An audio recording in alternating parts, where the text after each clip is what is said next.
Hello, and welcome again to Living English. Today, we're going to look at words you can use in the kitchen and how to say where things are kept. Remember in our last episode of Sisters and Brothers, Anne went to the doctor because she was feeling tense and having headaches. Now it's Friday, and she has arrived at Sarah's house to cook a Chinese meal for the family.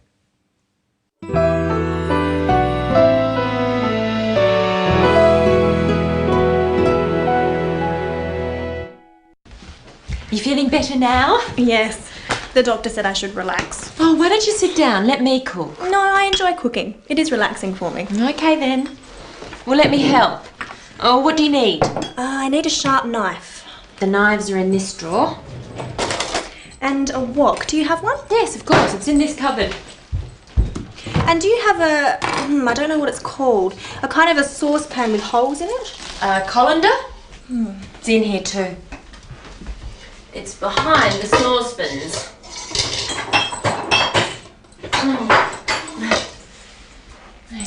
And I'll need a bowl. Large or small? Big enough to hold these prawns. Oh, yum. Prawns. I love prawns.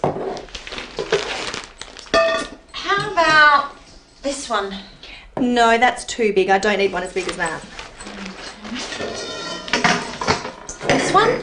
That's perfect. Okay, I'm ready. Let's start off today by revising some phrases we've looked at before on Living English. First, Sarah asks Anne a question. Are you feeling better now? Sarah is worried about Anne.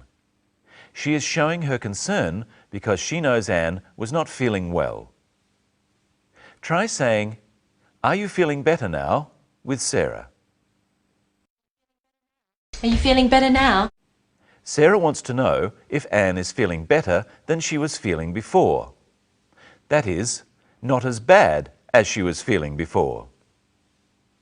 Anne tells Sarah what the doctor told her to do. Yes, the doctor said I should relax. She is reporting what the doctor said. So she says, "The doctor said." The doctor told her to relax. So she says, "The doctor said I should relax." Repeat this with Anne now. Yes. Yes, the doctor said I should relax. Everyone is giving Anne advice. Sarah makes a suggestion too. Listen. Oh, why don't you sit down? Let me cook. Sarah suggests that Anne should sit down. She says, "Why don't you sit down?" We've looked at this phrase before. Try saying it with Sarah. "Why don't you sit down?" Oh, why don't you sit down? Let me cook. You can also use he or she, but when you do, you must say doesn't and not don't. Let's try some more. He, be more careful. Why doesn't he be more careful? She, let me help. Why doesn't she let me help? If someone asks you, "Why don't you do something?" they don't really want to know why you don't do it. They are suggesting that you do it. But be careful. "Why don't you?" can also be said rudely. Why don't you stop talking? Oh, okay. Oh, I'm sorry. That was rude. Well, yes, it was, Michelle. Why don't you say hello to our viewers? Hello, everyone. Did you hear how I said it? Why don't you stop talking? When you use "why don't you" to make a suggestion, make sure that you sound friendly and helpful, not angry. Why don't you tell our viewers what else we're going to do today? Well, we're going to look at things you might find in the kitchen.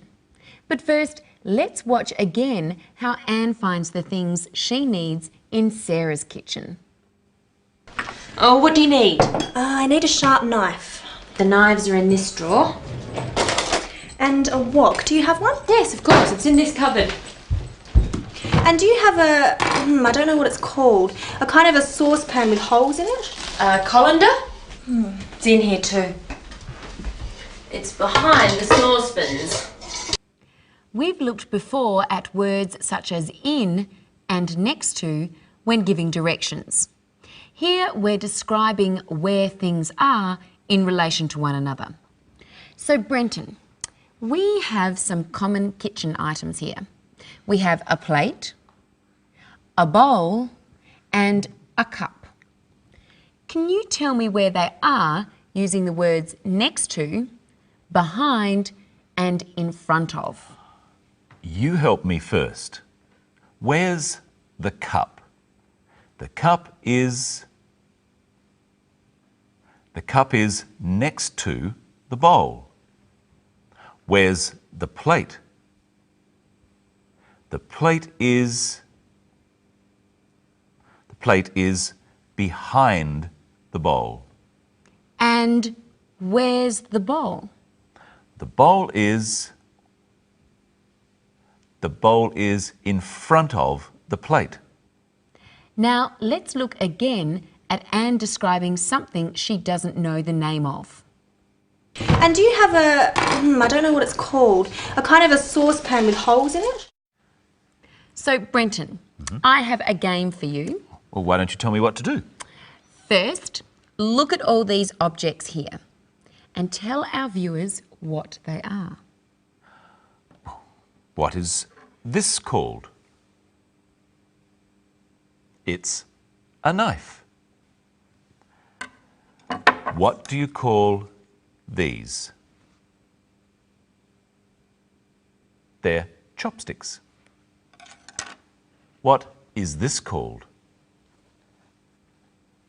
It's a sponge.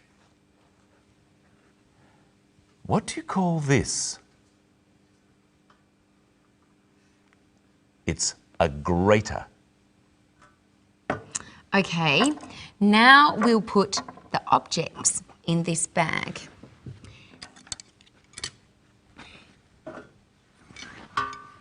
And I want you to reach in and describe what you feel. I'd better be careful. And at home, see if you can guess which object Brenton is describing. What's the first one? Well, it's long and thin. It's made of wood. It's thinner at one end than the other. Oh, here's another one. Is the end sharp or blunt? It's blunt. It's chopsticks. What's next? Well, it's long. And has a point at one end. It has a sharp edge and a wooden handle.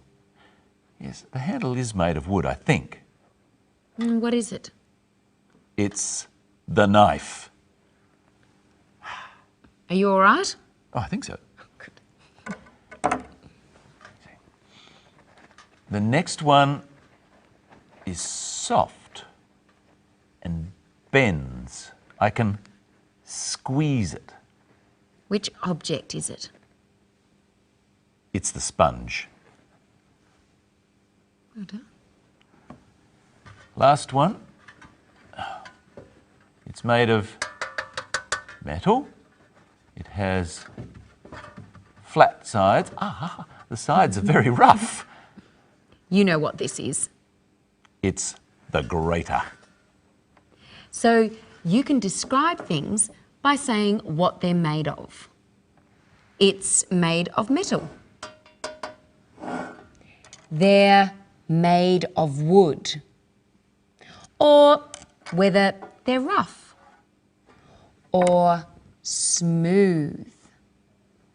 Or their shape, round or square. Or whether they are hard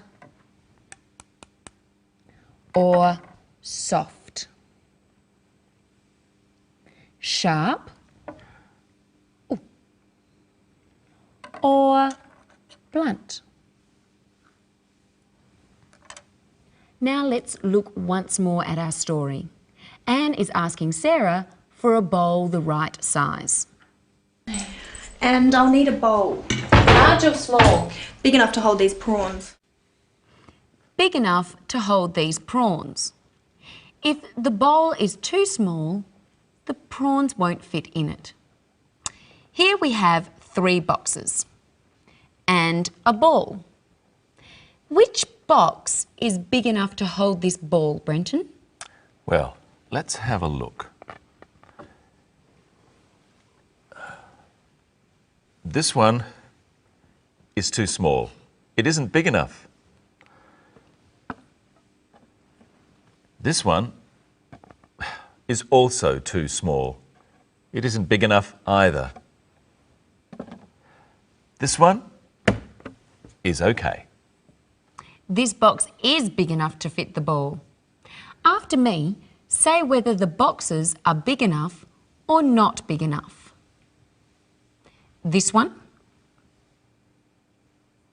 it's not big enough. And this one,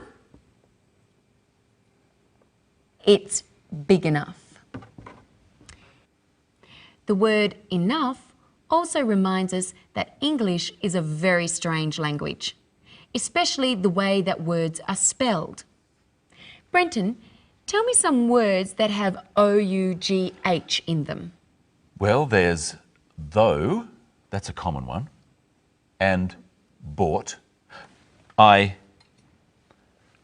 bought this shirt, though it's a bit big for me. Oh, pardon me. Ooh, and cough. You've got a nasty cough. And through. Don't go through a red light. That's enough now. Oh, but there's more. I haven't been thorough. In English, we have to be careful because the way words are spelled doesn't always tell us how to pronounce them. Let's see one more part of our story for another useful expression. How about this one? No, that's too big. I don't need one as big as that. Anne says, I don't need one as big as that. What does she mean? She means that the bowl is too big.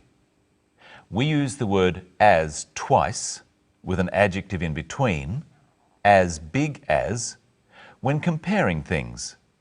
She doesn't need a bowl that size. She needs a smaller one. So if we look at our boxes again, here's the small ball and the big box. I could say, I don't need a box as big as that for this ball. What else could we compare using as? Well, let's stand up. Brenton is taller than me. So Michelle is not as tall as me.